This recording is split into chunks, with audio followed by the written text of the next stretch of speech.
watching The Joe Cronin Show with Joe Cronin. Personality, insight, and insanity. Hello, everybody there, right there on The Joe Cronin Show. It's the hardcore legend Mick Foley wishing you and everyone the very best. 5 million views. Joe Cronin.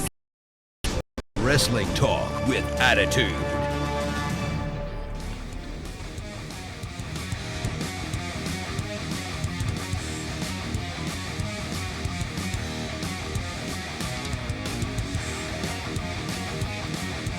What is going on, everybody? What's up? It's 9:30 p.m. on the Eastern Coast, and I've got something on my mind. And that something is TOMMYNC2010, who the other night was on Tosh.0 in a hilarious episode, by the way. And it was great to watch. It was a huge party. TOMMYNC went live before it, did some music, did the Funktaculous, and that was awesome. He did a bunch of stuff. He killed it on the show. He was perfect in the spot, and I absolutely loved it. I only wish it continued more. I was like, oh, I want some more of it. Let's go. But the episode was great, and now guess what? TOMMYNC2010 now joins me right here. What's up, Tommy? Not much, Joe. I'm just enjoying my life right now, and it's just amazing. I can smell it in the air, the entertainment value. You know, it's just exploding everywhere. I can see it. I thought you were snorting coke there for a second. No, I can smell it too, and it was really good. And there's a lot of stuff I want to ask you about the show and being on the show, and some other stuff about Tosh and your appearance and all these things. But one of the things, the first thing I noticed was because we were all talking about, Tosh really can rib people, and if you show any kind of goofiness and stuff, he really destroys people. Like, I wonder how he's going to treat Tommy, you know? And actually, what was weird was we watched it. He kind of just sat back and and set you up, and you just ended up telling all these jokes, and you ended up creating a bunch of laughter, whether you knew it or not. Like, you were just playing off him really well, and he didn't bury you, and he didn't really say anything crazy smartass to you. That was you kind of just it was just funny on your own. That's the thing I noticed about you. He sat back most of it. Yeah, to be honest with you, Joe, like, my father really sat down with the producers and said, we really don't want Tommy to be made fun of because, you know, of his disability.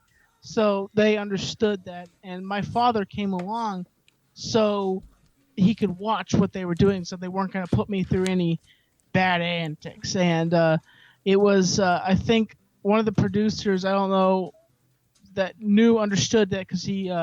I think that he had a child of his own that has disabilities, so he understood where my father was coming from. Because I'll be honest, like it's we'll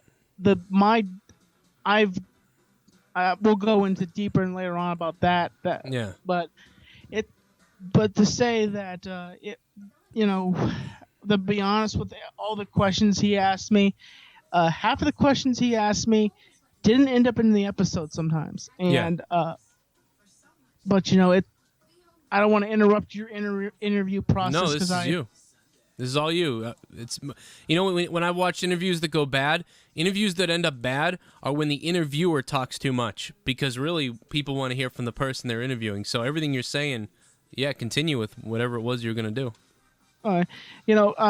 Okay. So it's just the idealism of where I was in this tent with Daniel, and I didn't know what to expect. And here's the funny thing: here's one thing about Daniel is I didn't get personal time with the guy. Like, I met him right on set. That's all. Like, I hear Daniel is walking. Daniel is walking.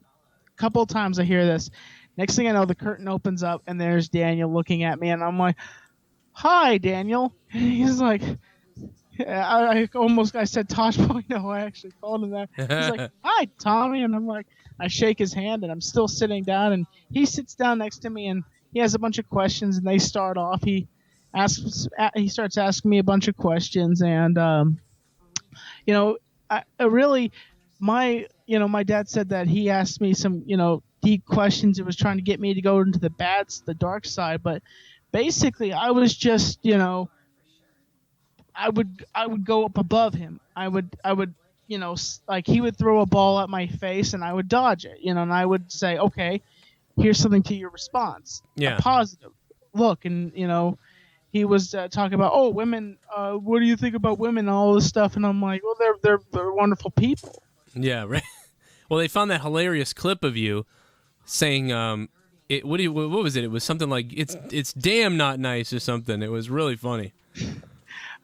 I'll be honest with that clip right there. I was on Facebook one day, and I hear this woman, if your man hits you and he goes to jail, you should stick with him because he's going to love you for the rest of your life.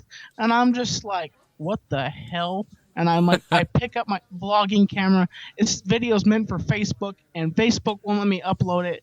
So I'm just like, okay, this is probably a suicide message right here, putting this on YouTube. So I put it on YouTube, and next thing I know, it kind of goes a little bit viral. And next thing you know, Daniel picks it up, and also to answer your other question. So wait a minute. So they picked up that was the clip that they noticed first, besides the eggs. Yeah, they picked up that video and apparently my fedora video. Apparently, that is so great that they saw so many of them, and that's what drew them to it. Yeah, it's going. I'll be honest with you. Like I get off the airplane, I go to this nice hotel, very nice quality hotel, the DoubleTree Hotel, I think it was called in L.A. Yeah, and very nice quality, and so it's very nice, very decorative, and we get up the next day, and there's a chauffeur there, and they give me like a nice little gift bag with some stuff in it, Daniel's DVD, a cup with it says Tosh.0 on it, and wow. It's just very nice stuff, and we go to the studio, and first thing they do, they have me go into a green room, and they're throwing documents at me. And my father's doing his best to read every bit of these documents that, involve for certain things. Right. And they're like, okay, makeup's coming in, Tommy. We need you to sit down here. We're going to put makeup on you, make you look, and then they dried off my face because they said when you travel, your skin dries. And so they put makeup on me, and they said, would you like your mustache darkened? And I said, if you noticed, my mustache is a little bit lighter here, so yeah, I basically said, yeah, darken my mustache, because that's awesome. So they darken your mustache on the show. Yeah, I thought it would be very unique because my mustache is very light. Yeah, it looks great. So, thank you. I was kind of shocked about everything it was in that episode. Like I couldn't believe half the things I was seeing for that show. What I thought was great that at one point during your interview with him, that he picked up on your dress style. It was great. Everything he said to you, you had a funny response, and then it got funnier. And of course, let's get into wrestling terms for a second here. I marked out when you called out Lesnar, and then they took a different shot of you pointing at the camera and yelling at Lesnar. I died laughing. I was losing my mind. You called him right out. There was a great clip, a great cut, a great edit. And now when you did that, was that something that happened organically and then they had you do it a few more times, or did you just do that once and they clipped it really well? I can't remember. I think they clipped it together, or I think it just happened. And one of the things Daniel said was they didn't put it in there. He's like, I said, I'm not afraid of Lesnar. And then he said to me, are you afraid of his people? And I cringed at him. I was just like... That's great. That's funny. There's probably a lot of stuff. I'll say here live on the Joe Cronin Show, listen here, Brock Lesnar. Me and you step in the ring toe-to-toe, and I'll rip you out your larynx. You understand that? You gutless mercenary. The challenge is still out there. WrestleMania 32, me and you in a Hell in a Cell match. We go toe-to-toe with each other, but unless you're too chicken, Brock Lesnar, I'm still gunning for you, you gutless mercenary. He'd probably throw you over the rope like Drew Carey or something, at some point. I'd probably give him a few swipes before he kills me. You got to dress up like crazy too, like like all like the leather gloves we were talking about earlier. The jacket, the whole thing, really intimidation with the sunglasses and everything. And little does he know you have chloroform. Or I'll come up behind him, I'll chloroform him, and then you just kick his ass while he's passed out. So the interview was great. That was cool that they flew in. So you said, they really keep Daniel away from, other than when he's filming, they keep him completely away. Like he didn't, what did he say? What was the last stuff he said to you? Because you got that photo with him, but did he ever say anything to you off camera that was like not professional, that was just like, how long you been on YouTube or something like that? No, nothing like that. We didn't. But here's the thing: there was never any personal conversations between me and Daniel. Like, I was kind of surprised. I really wanted to have that experience, like with Daniel, but I guess his producers are like kind of careful with him. Yeah. Because at the same time, Daniel is a big celebrity. Yeah. He's Tosh.0.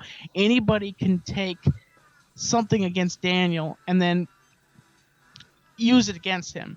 So at any point, they're protecting Daniel. So they're bringing you on his show, and they're putting everything in their court to make Daniel look more interesting to you. And be honest with you, I want to say this. I was more excited to meet a YouTuber out there by the name of Cool Dude, or known as Sean C. Phillips. Yeah. The whole time I'm there, I'm looking at my clock, and I'm like waiting, actually, I was more excited to meet this YouTuber out there than I was to meet Daniel Tosh, honestly. Because it probably almost seemed like fake, because like you're kind of, you did the thing with Tosh, but it was so professionalist, there was no connection, that it was like, you were doing it, but you weren't. Yeah, you didn't connect at all, so it just felt like it was almost not real in a way. Does that ever feel like to you, like that actually happened? It didn't even seem like it, because you weren't really getting that opportunity. Like, I mean, you guys got that photo of you that you put up on Facebook, giving the thumbs up and pointing and everything. He didn't say anything to you during that? Not really. Last conversation I had with him was I was inviting him to my, I told him, I said, hey, if you're ever in Western North Carolina around Black Mountain, you're welcome to come down and have dinner with us. Or, I said that to him, and he was like, oh, well, how about surf and turf? And I'm like, eh. And I was just like, how about steak and mashed potatoes? And he's like, eh.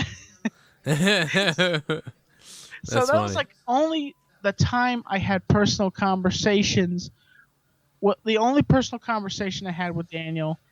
And, it was kind of like brief in between us. We got the picture. And when we turned around, Daniel says to me, what's this picture for? And I'm like, oh, it's for my viewers to make them guess who I'm standing with. And he's like, oh, okay. So we turn around and get the second picture. Oh, that's cool. Yeah, that's cool. That's not that bad. I mean, if you had started to talk to him about anything, would the producers have jumped you over, or said, "Hey, stop talking"?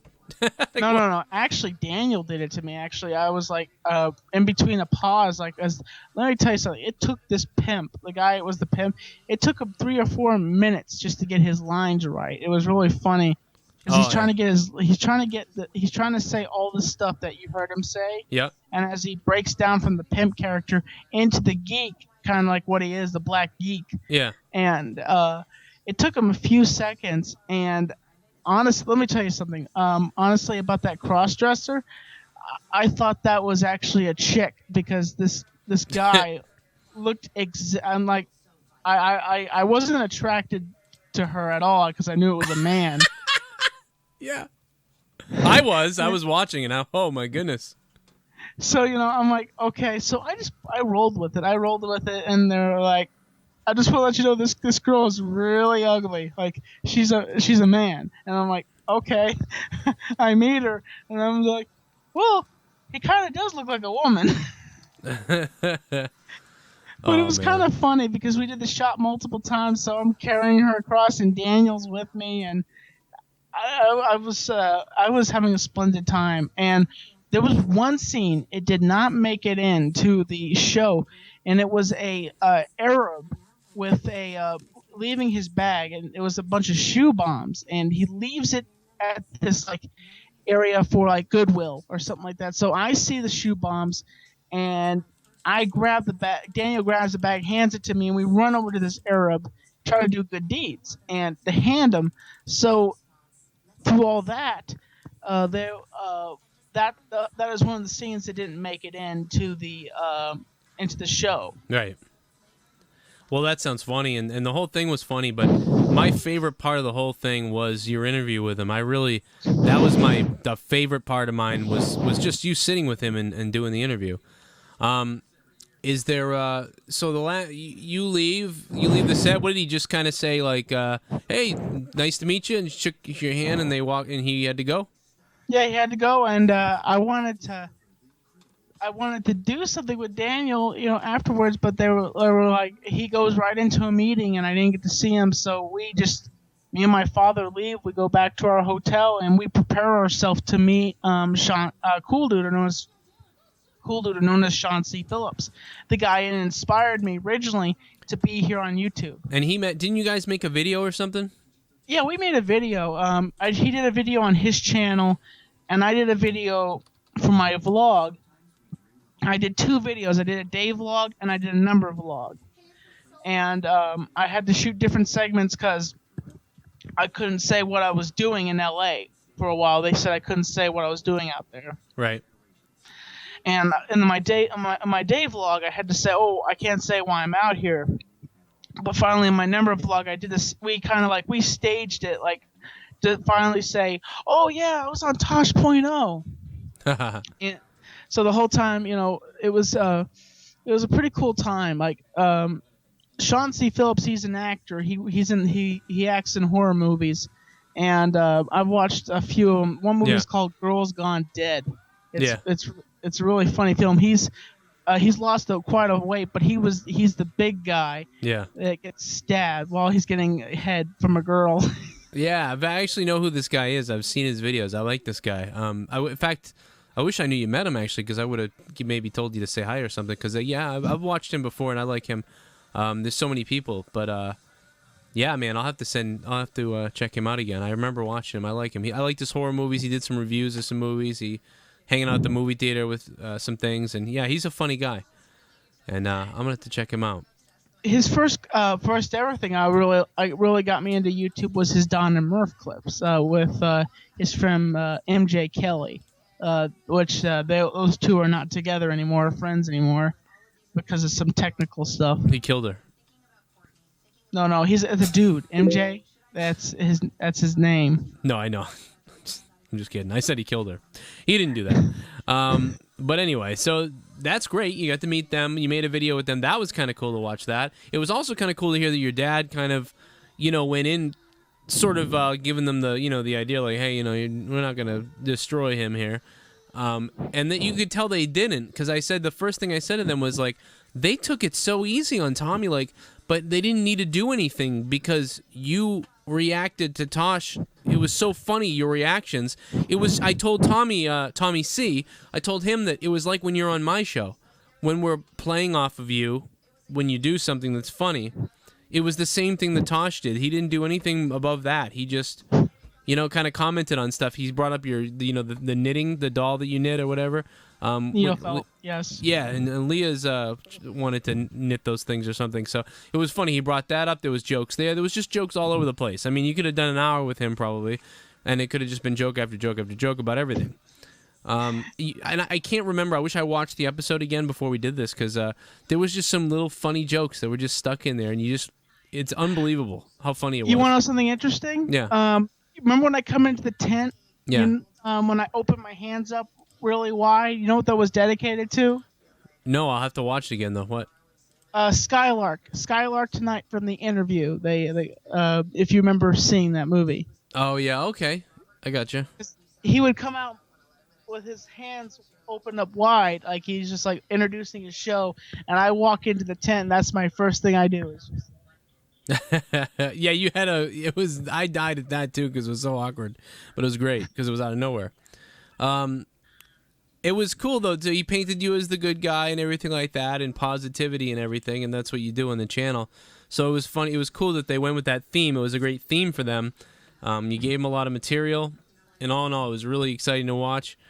And it's going to be something that we're going to watch for a long time here. I thought about uploading some clips to the channel, but I'm not going to do that yet.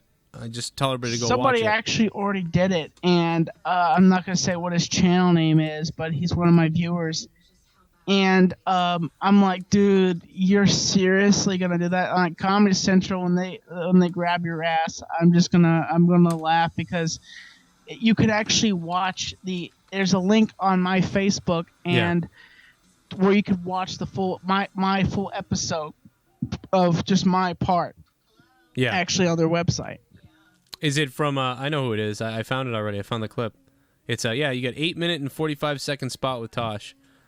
And, here's, you guys are in the tent, you're talking, he kicks the other guy out, he's talking to you. Here's a little clip of the audio. And I just find a look and I go with it. Well, this is my new hat. It's a fedora. You like a fedora or a traditional trilby? What's a trilby? I don't know. Now, Tosh, let me help you here. Okay. There's what is a trilby, actually? There's a Humber. That is a great question, because I thought the same thing when Tosh said, how about a trilby? I said, what the hell is it? I think it's Twilby. I think it's TWILBY. It's like a soft. I don't know how to explain it. I know what it looks like. It's like a very soft hat. Pimp hat. Yeah, maybe it's like a pimp hat. Yeah, that could be what it is. It's what the guy was wearing, actually. I think that was it. The pimp was wearing a trilby. It's a plain hat, but it's light. And yeah, pimp hat. Oh, here you go. I just looked up a picture of one. What if I think this is one? This is it's something that you won't see here. You usually see. I feel like this is like a California hat. See this thing in California. Hold on, I gotta save it again. We're educating people here tonight, because anybody who watched the show was like, God, I want to know what a Twilby is. Well, here you go. This is it right here. Wow, that looks fluffy. This one's got a little like shield on it and everything. I don't know. I want to touch it. I want to poke it.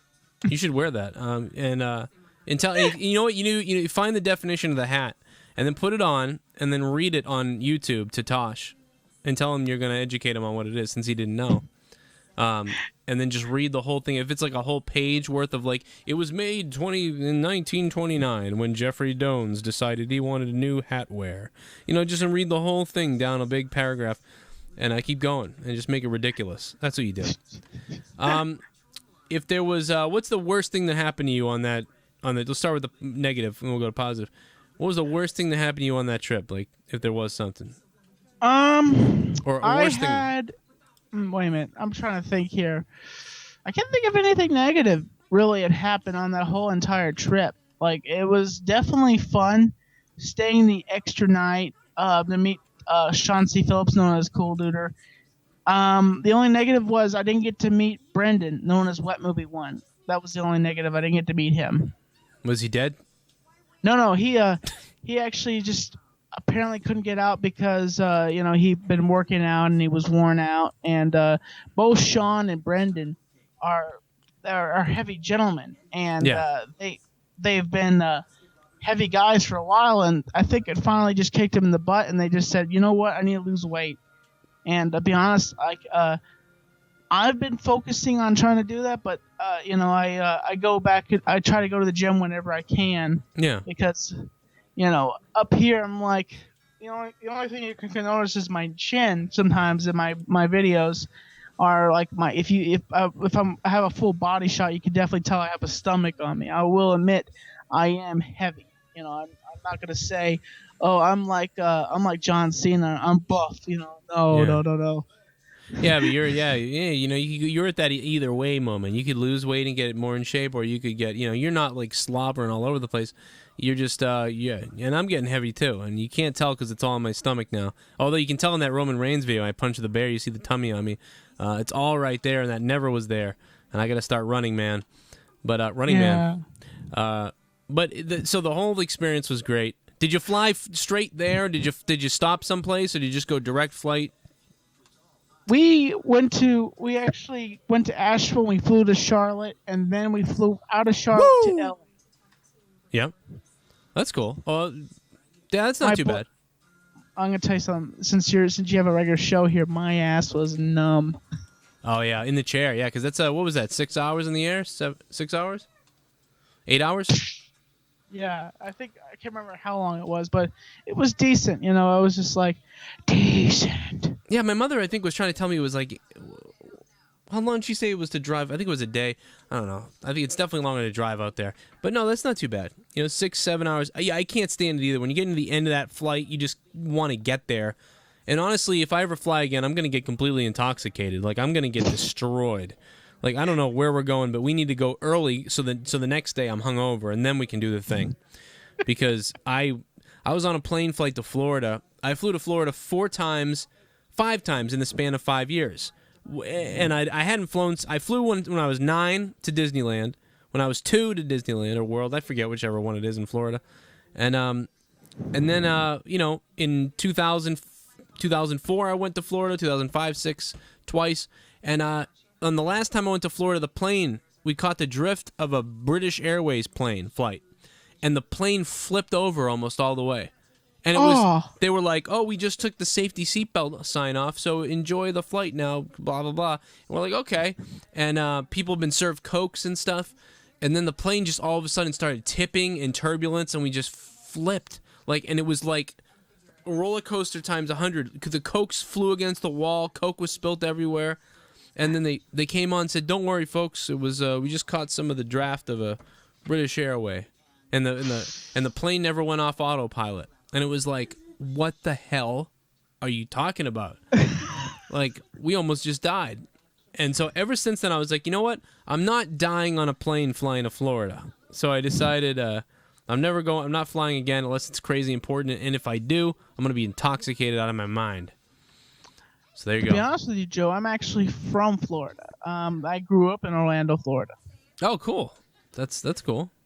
I've said this in multiple of my videos. I'm actually I'm adopted, and I as a baby I was adopted, and my parents have raised me since then, and I grew up in Florida. And one thing about it, I'll be honest, like, my parents are like, go outside, it's fine. And a couple minutes later, let us in, it's hot out here, let us in.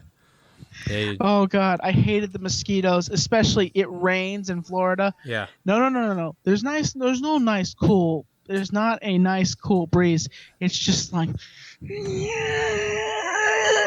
it's so hot out here and humid. Yeah, you just feel heavy, sweaty, just sweaty as balls. Like, it's just horrible. Growing up in Florida, and finally, when I had grown such attachment to my where I lived, and finally my mom and dad finally said, well, okay, we're moving to Western North Carolina, and this is it for us.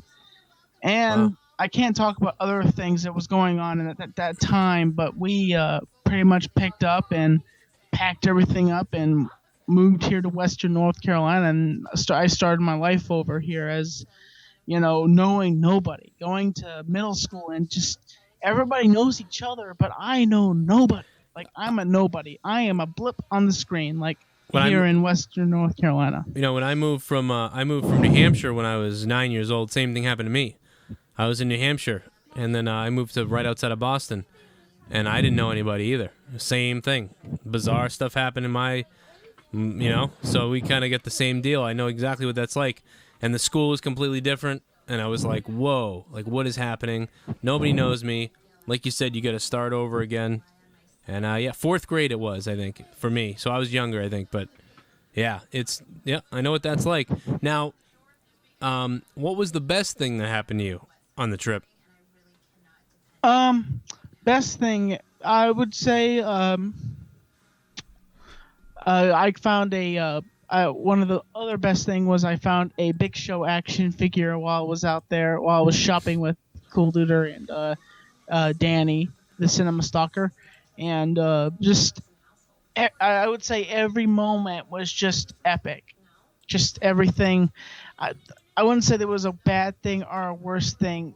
It happened during that whole trip, and I had an amazing time. And this, besides Vlogger Fair, it was like one of the best moments of my life.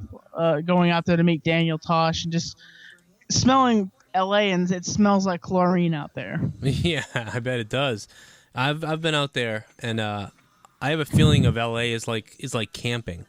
Like I have this nostalgic feeling for LA, where it's like I camped there or something. You know, like you went camping for a week at some place like Snowy Pines Inn or something, and you kind of get that. You can smell the campground, the area that you went to maybe 2 or 3 years in a row, and the familiar nostalgia. That's what I have for LA, and something that always drawn me to it. And I like the idea that there's artists around the corner of everything. Like if I did my YouTube show there, I mean, there would be endless things to do and to meet up and to cross promote, and just tons of people who are creating and creative that will just say, I'll do that with you, and not just, you know, I mean, some friend of yours, but somebody who's got a substantial following on YouTube or in television or something. And that's what's fun about that place. And it's just so, I like the warmth. I know that it's hot air, just like you said, Florida's hot. It's hot there. But I just love the streets. It just has this nice vibe, depending on where you are in California. Let's not, I mean, there's some places that are scary. There's some places that are awesome. It's hot. Sometimes it's dusty. They have a hell of a drought going on over there right now. But I do kind of miss it a little bit. So I understand that. I'm excited that you got to go there, and then to meet him. That's really awesome. And if you ever come to Boston and I ever go to your place, we'll meet up here too. I wish I got to go out there, though. It would be great. Did you do anything else other than Tosh.0? And actually, you know something? What was the set like on Tosh.0? That's what I'm curious about. Where were they filming? So after we get all the stuff, they finally get me go out to this green screen room, and there's this big studio with stuff, and it's dark, and I see the green screen ahead of me, and I'm like, oh, is this like kind of like his shoot? Because I know it's a green screen he stands behind, and I see this tent, and I'm like, what the heck is this thing for? I'm like, oh no. Because that whole room was fake, right? It was just the tent was in a green screen room, right? Yeah, the when they showed his house, that wasn't really his house. That's his whole studio. Yeah. He has a building dedicated just to his stuff. Yeah. And you know, that's something I hope to do with the Tommy Network on my Patreon. Is when I get enough patrons, and I can actually buy a building like that and start making content and quit my actual job and be a full-time YouTuber. Well, hell, on Patreon, I'm just looking to get a studio built in my room, you know. But you want a whole goddamn warehouse. I mean, we'll see what happens, but that would be nice. So he's got kind of like a containment warehouse, almost like, right? Did it look like a big aluminum warehouse on the outside or something, or? No, it was like just like an average building. Like it was just like it didn't say Tosh.0 on the side of it. It didn't say, "Hey, Tosh.0 is here." It's just like an office building that is just totally random. And wow. if you watch some of the episodes, you can see what the building looks like. Just go back to some of the past episodes and look closely, because Daniel shoots some of his scenes. We even shot the Arab scene outside of there, but we never used that footage. Yeah. But if you look through some of the old episodes, I can actually spotted some of the producers that we've talked with as extras in some of the episodes. Yeah. And well, you can tell they totally live there. I mean, there's you can see The Office. They film in it all the time on the show. And it's like, hey, there's people writing for the show. There's people working for the show. The whole show is produced and then shot in the freaking building. I think that's really cool. And like you said, you know, it's in the office. That's where it's shot. It's not a studios. It's not MGM Studios. It's not Paramount. This is office. It's a big building. Just like you come to my house. It's my house. What's up? You know, you're in your house. Yeah, that's really cool though. It was just so good to watch. You've been on MTV Made now. You've been on that.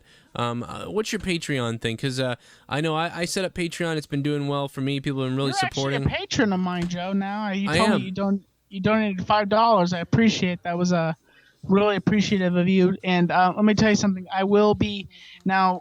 Since you are a patron, I want to let you know this, that when I make a video, you will get it early. But the thing is, you have 3 days to watch Specialty as a patron. I will start from the first day, and I will give my patrons 3 days to watch the vlog.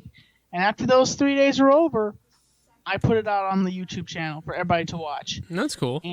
And Joe, you are a super Tommy head. You have the special capabilities of getting videos early, seeing videos early. That's, you know, and it was very much appreciated for you to go the special bounds for $5. Yeah. and I need to make a tier for $5 at some point. Yeah. And I've been trying to think of a gift or an award to give for $5, and have been racking my brain. And I looked at your Patreon, and I have to say, Joe, I appreciate the fact that I inspired you to start a Patreon, because I said, wait a second. I was looking. I said, wait a second. Joe's starting a Patreon. I'm like, wait a second. I'm like, he started Patreon as soon as I was talking to him about it. I said, I got it. Well, no, I heard you talk about it a long time ago, and I didn't do it then. But I just I've been hearing about it for so long, and people were like, it would be easier if we could, keep track of it easier. The donating on PayPal, the other thing, Kickstarter, all that stuff got really confusing. GoFundMe got confusing. And so then I just realized I'm going to go to that thing. I saw some guy's video, actually, and I don't remember what his channel is, but he's unbelievable, Tommy. If anybody's out there watching this guy, he does something with computers, and I'll find his name right now so I can tell you guys, but he really, his name is Eli the Computer Guy. You might have heard of him because he's got a lot of subs. Eli the Computer Guy breaks down Patreon beautifully. Patreon.com/TommyNC2010. Is that what you are? That's what I am. Patreon.com/TommyNC2010, known as the Tommy Network. And it's Patreon.com. I know it's confusing to everybody. You're a patron, but it's Patreon, which is the confusing part of the website. I think they need to change that. But Patreon.com. And this guy, Eli the Computer Guy, breaks it down beautifully what it is. And I heard him speech on it, and I fell in love with it. And I think I'm going to play the audio of that. I think if anybody watching me or you, I think this guy's video speaking about Patreon would generate an extra 5 to 10% in patrons for both of our channels and sites, because this guy's so good in the video. I was like, that's it. I'm sold on it. I heard Tommy NC is doing it. I heard this other guy's doing it. A lot of my subscribers have been mentioning it, and I've been ignoring it for a year. And I said, you know what? This guy got me. I'm going to do it. I like the idea. It's kind of like what I did with GoFundMe. Because then, with this, nobody has to do anything. If you want to support every month, you can. You don't have to. And then I just figured, I got so much support, I'm going to give some of that to Tommy. Because, if I hadn't heard it from you first and then heard it from the next guy, I wouldn't even have one. So there you go. I'm not going to give it to I like to help I like to help out the community. And I tell you what, I wish I had known people like you, Joe, a long time ago when I got into wrestling. Like when I first became a fan of actually wrestling, I wish I had known about this kind of wrestling community, because I love, and every time like I listen to one of your little inside tidbits on like wrestling, I'm always running to my friends and I'm like, oh yeah, they're banning the curb stomp, and they're like, what? And I'm like, yeah, I heard off this website, I heard off this show on this guy called Joe Cronin. He's one of my good friends, and he said that they're banning the curb stomp. You know what? It's giving people head concussions. I'll tell you something too, Tommy. You know why I started? I don't want to make this about me, but I will tell you. I started the one of the reasons I wanted to do the YouTube news and the wrestling news. I realized a few other people already do it when I started years ago. But I wanted to do what the magazines do and the dirt sheets do, but in video, because a lot of kids don't go over there and won't read all the stories. I hate reading myself. I absolutely hate reading. And then there's people, who don't read, can't read, don't want to find the website, whatever, all those reasons. And I figure, well, and I'm not doing a good enough job of this. I should be doing more news videos. But if you could just keep making news videos so that I could just go on my YouTube and say, oh, what's happening with this guy? Click. And then find out without having to read things. So that's what I wanted to do. And I guess, you know how that is, because you'd have to go to the website, highlight the whole damn thing, paste it, listen to it, right? Is that what you do? Yeah, that's what I do. And, the one thing is, another little thing I was listening to was, I don't like CM Punk. And I was listening to that Me neither, because he banned me on Twitter. Fuck you, CM Punk. Sorry, I shouldn't have swore, but I did. And he was doing an interview with Cole Cabana, and I listened to this whole interview with CM Punk and Cole Cabana. Yeah. And this is the supposed interview he was being sued for because of his the gigantic red mark on his back. Yeah. And how WWE, here's the crazy thing. WWE pulls out this gigantic lawsuit, and you figure, oh, we're going to keep it all in court and quiet and backstage. No. WWE does one of the most lowball moves, and that you showed it on your channel too. The circle like just on his back, and WWE. I'm like, why is WWE focusing on CM Punk's butt? You're right. Well, they wanted it, but the two of them really kind of confused us all as to who the good guy and bad guy is. But the more CM Punk talks, to me, the more he seems to be in the wrong and he's out for himself and what he's doing, and I think that's about it. I think he realized that, and he knows what he's doing, and I really don't place as much blame on WWE because is everyone else having a problem with the WWE right now? I mean, not really. I mean, I understand corporations. See, there's two sides to the WWE now. It's a more of a corporate entity, and in corporations and in work, and I know this because I've worked in corporate environments and do now. There's jealousies, there's exceptions, unexceptions that piss you off because what happens is, have you ever seen Office Space? Oh yes, I have. Okay. You take my stapler and going to the building. Right. Everyone at some point feels like the stapler guy. You come in and they say, hey, listen, can you please make sure you answer phone calls within 2 minutes, and get all your work done? Or, hey, can you please make sure that you email us every client you speak with? Can you please make sure that at the end of the night you throw your boxes away or something? And then what happens is you look over at someone over there and they got boxes all over the place, and the boss comes over and laughs at them and walks away. And then the next day they come over and yell at you for your boxes. And you go, but excuse me, I believe he has boxes too. I don't know what I did. I don't. But and then you slowly get enraged, and then eventually, and then you see someone else get promoted who's only been there for 5 months, and you've been there for 2 years, and you've done just as much work, but now you're jaded, and then you leave, Tommy, and you say, those places was scumbags, and they favorited this guy and that guy, and they treated me like crap, and I had a doctor's appointment, and they wouldn't let me go, and now I've got this thing, and it reeks of corporation troubles, where we're back in years ago, like 15 years ago, there would have been different issues in the locker room or in the WWE, like the clique, like maybe people didn't like how those guys were all together going to Vince. Even that's the corporate. It's just what happens in the workforce. And, CM Punk is a free spirit type of dude, and he doesn't mesh with it. Eventually, he was going to clash with it till it couldn't be clashed with and something explodes. And that's what happened. And so I everything you said about WWE, I back off of that now, and I believe the WWE.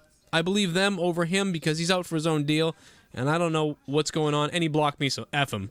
But anyway, so, yeah. One thing I wanted to say, one thing also I noticed was in his interview, he said that basically that I think, in my opinion, McMahon used Ryback to personally take it out on Punk, and because he would he's like, you must be a dumbass because you did that on purpose, and he's like, yeah, I'm a dumbass, and I personally think McMahon used Ryback to hurt him. Wow, you think so? McMahon said, Ryback, go out there and break his ribs. Break his damn ribs. Yeah, there was probably conversations like Punk would probably talk to him and have a conversation with him, walk out, and next thing Ryback goes out there and puts him through a table or hits the ground with him. You know what though? I cannot. I don't. You know what? I can't. I mean, that's a fun conspiracy, but I can't get on board with that because I just know from what we've seen of Vince McMahon that Vince McMahon is not like that. Vince McMahon, if Vince McMahon didn't like CM Punk or something was going on, that whatever, Vince McMahon would have just said goodbye CM Punk or whatever. They wouldn't have they wouldn't have done that. I don't think Vince McMahon would do that. I mean, a lot of people would say Vince McMahon this and that. I think there's no way that Vince McMahon does that or does anything else to really hurt somebody. I really don't believe it. And one of the things you can look at is the Ultimate Warrior. Remember when the Ultimate Warrior holds Vince up for money? He's supposed to come out and appear as always, and there's a big pay-per-view, and all of a sudden Warrior says, you know what? I don't like what I'm getting paid. You know what, Vince? I want $1 million, or I want $500,000, or I'm not going out there. And Vince says, but you're already getting paid, No, I want more. I want $500,000 or I'm not going out there. And then Wow. Now, did Vince have, and Hulk Hogan says, let me and the boys, we'll take care of this. We'll get him in the back locker room and we'll make sure he goes out there. All that stuff. Did Vince say, yes, Hulk Hogan, go bump him up a little bit, go scare him? No. Vince said no. Vince gave him the money and sent the Warrior out there. Now, Vince McMahon fired him after he came back to the locker room, but Vince McMahon would not disappoint his crowd, not disappoint the fans, and keep his word. And after Ultimate Warrior went out there, Vince McMahon still paid him the $500,000 or whatever the money was, we don't know, paid him that money, even though he didn't have to, because it was just a handshake in the back of the room. And he held him up for that. Vince promised him it. He gave it to him. And I'm sure plenty of wrestlers were itching to throw a beating on the Warrior or to scare the hell out of him. And Vince wouldn't allow it. So I don't believe. And then there's multiple other instances of Vince not allowing stuff like that in real violence. And Vince likes hard work and dedication. And yeah, you may run your body ragged, but I don't think for 1 second that Vince McMahon believes in violence to people on purpose or for whatever reason. And that's based off that evidence. Now, Dan, Joe. Joe, I have a question for you. Yeah. I understand. I've heard multiple stories that you went to wrestling school and stuff like this. Now, I hope this is not too personal for you. What happened with the continuance after you were done with wrestling school? How come you didn't go further into the wrestling industry like WWE? Was it a thing with your body, or no? Was it? Yeah, it was something on my mind. It's definitely not my body. So I was backyard wrestling a lot, and in 2004, my high school was over for me in 2003, and I continued to backyard wrestle in 03 and 04. And the thing about backyard wrestling was some people knew how to wrestle, some people knew how to fake things, some people didn't, some people were dangerous, and I got sick of almost dying a few times because of people. So I said, let me just go to wrestling. Let me go start wrestling school, because that's what you're supposed to do. And I had wanted to go to Shawn Michaels' school years before he just opened it, and that guy missed out on that. And then I found out about Killer Kowalski's school, which is right here in Massachusetts. And my dad was a big Killer Kowalski fan. Like when I was a kid, we would watch wrestling when I was a kid with him, and he would bring up Killer Kowalski and Bruno Sammartino. And so I decided to go to. It's turning into an interview with me, but no, I went to the. I decided to go to the wrestling school, and the funny thing was, I got there and I was very. I'm not. At the time, I was very mentally weak. You know what I mean? I was very, very weak mentally, and I didn't know what was going on.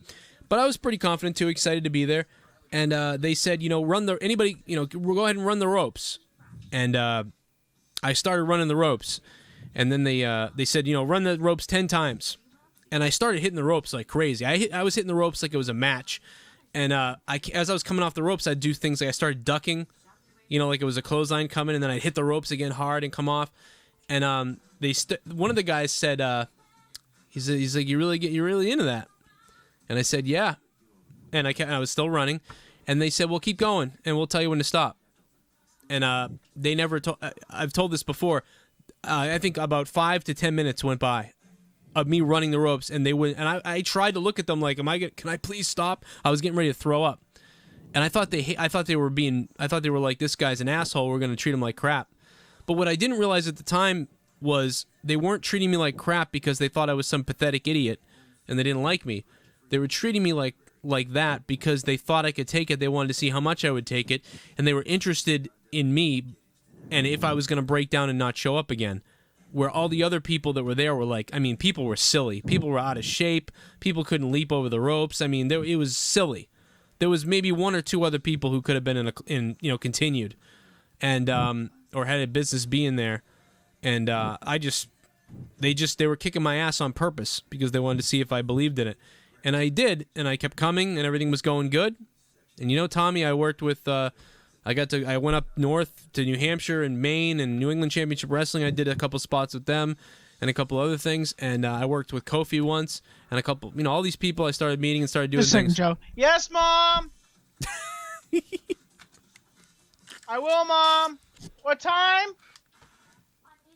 Okay. Hey, Sorry about that. your mother made a debut in that video. I'm going to talk about that in a second. I'll wrap this up and then we'll do it. Then anyway, at the time it was 2006, and I've been off and on with it because I've been working and stuff, Tommy, and my ex-girlfriend left me at the beginning of 06. Things started getting weird, so I did about a year of wrestling and stuff, and when she left me, I went crazy and started drinking like a maniac. And honestly, sometime we'll do an interview with me, and I'll tell you my whole damn life story if you want. It'll be really cool, I think. And you can do it. I'll give you my interview. But so anyway, that's why I got out of it. And then I met my current almost wife, and we had kids. And I work a lot, and I just haven't been able to do it. And I'm out of shape. But all I think about every day, besides is doing this with you and doing my show and wrestling. I wanted to always talk about wrestling, and I always want to wrestle. I walk around the damn house clothesline and stuffed animals all day because I can't stop thinking about wrestling and how I'm going to miss out on what I should have been doing. But anyway, back to you. What do you think? If I become a wrestler, though, Tommy, you're going to be my manager. I think I could be a manager at this point, but you could be my rival manager. How about that? I would definitely do that. I would definitely be your rival man. I definitely would be your manager. Listen, everybody gather around. Let me tell you something about this guy. This is Joe Cronin. He's not just Joe Cronin. He is the great one, Joe Cronin. But the thing is about him, he is a badass. He can beat a teddy bear. He can beat anything, put him up against any odds, because the fact is he doesn't need to get on the microphone, because if he speaks, your eardrums will explode.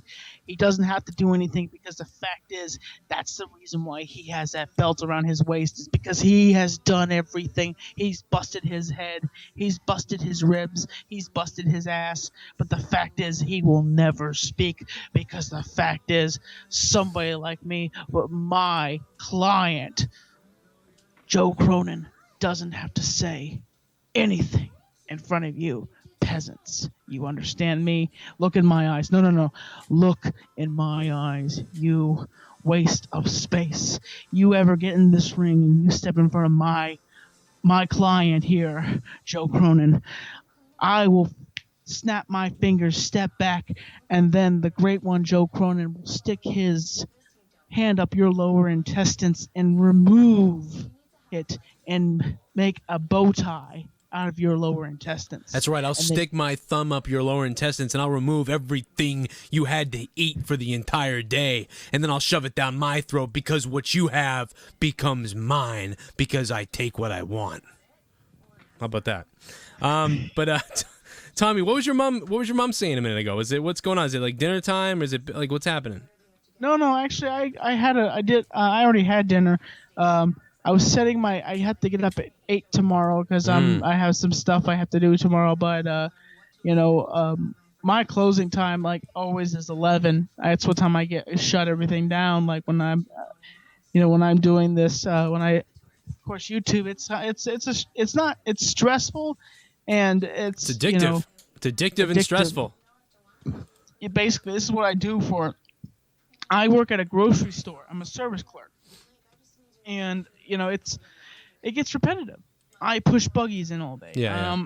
And I hate it. I hate pushing buggies in. Mm-hmm. I absolutely hate it. And I want to be a full-time YouTuber. Yeah. That's in the back of my head. I keep thinking it's going to happen. Is boom, I'm gonna hit 20,000 subs, and then goodbye full-time, part-time job. Hello, full-time YouTube. But look at people like PewDiePie. Look at people like Markiplier. Look at people like Angry Grandpa.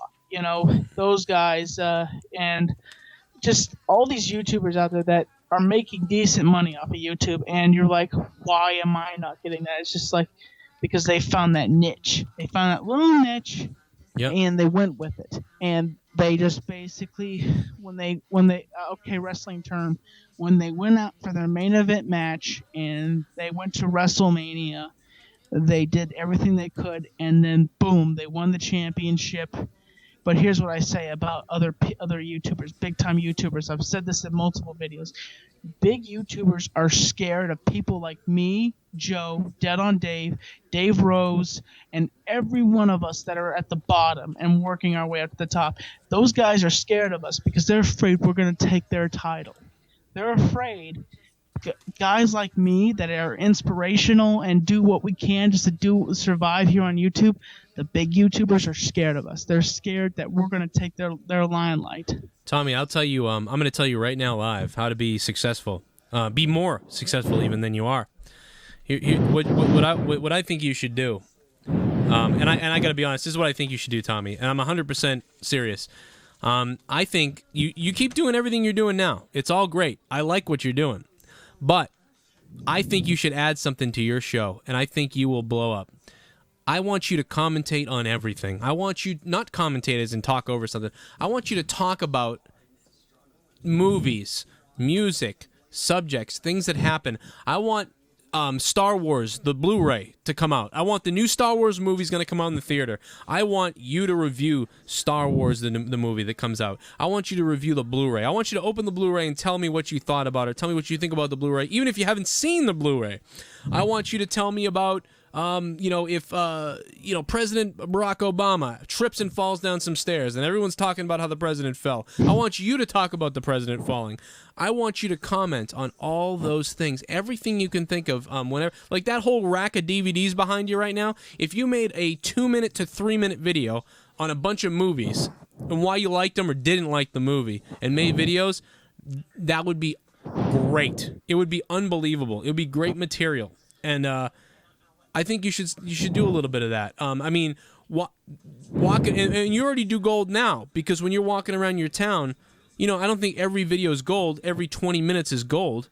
I watch all of it because I'm interested in listening to you, but a lot of other people might not find it. And someone else clicks on it and they're like, "All right, now he's talking about a tree." I'm like, "What is this? I'm out of here." But if someone stumbles upon your eggs video or saving the lady's eggs or something like that, they might be like, "Oh my God, this guy's sticking a camera in their face now and he saved their eggs off their roof. I'm going to sub him." So, but if you do that, if you talk about topics that you're going to get attention from, like the new Batman trailer, Superman trailer comes out, I want you to make a video talking about it. And if you do stuff like that, people are going to sub you. You're going to get more attention and you're going to get more subscribers. And speaking of that, congratulations, because you're probably a few hours to a day away from having 3,000 subscribers. I know.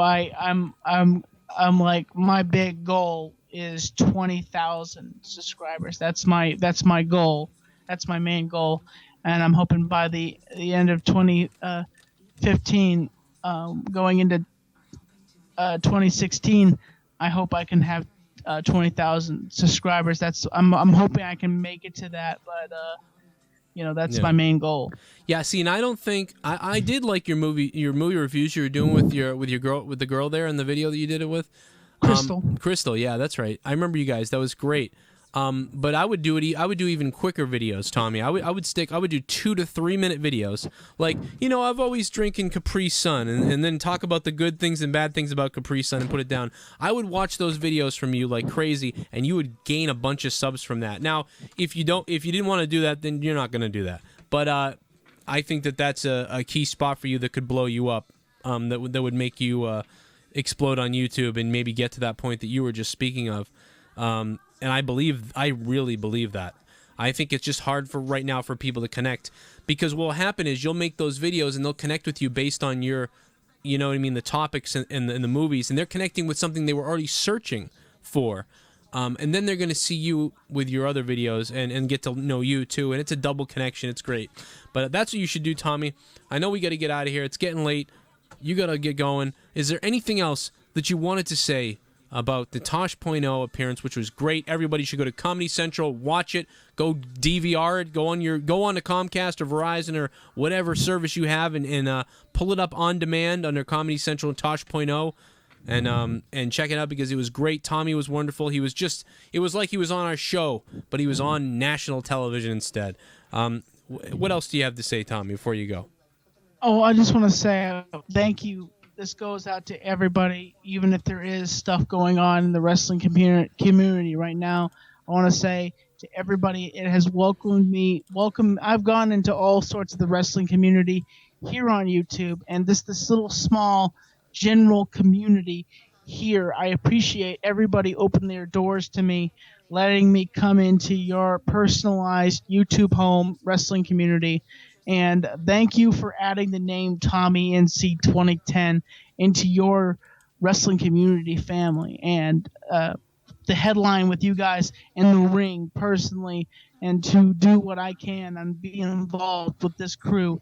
And just to say, as always, I say this all the time, I am Tommy NC 2010, and you are watching the most electrifying wrestling show behind the ring, behind the stage, none other than Mr. Perfect, Mr. Joe Cronin, and I am Tommy NC 2010, and keeping you on the inside fact. And by the way, Joe, quit talking mean about Roman Reigns.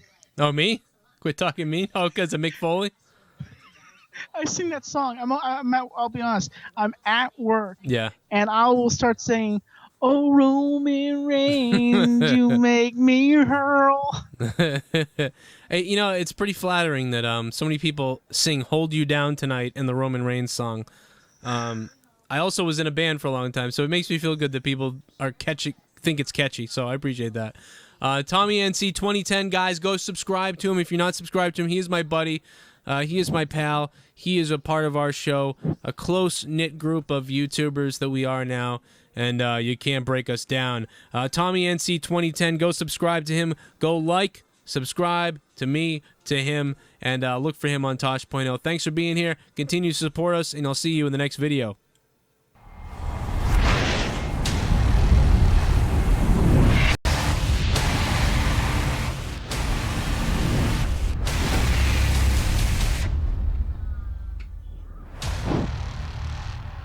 Tommy NC 2010.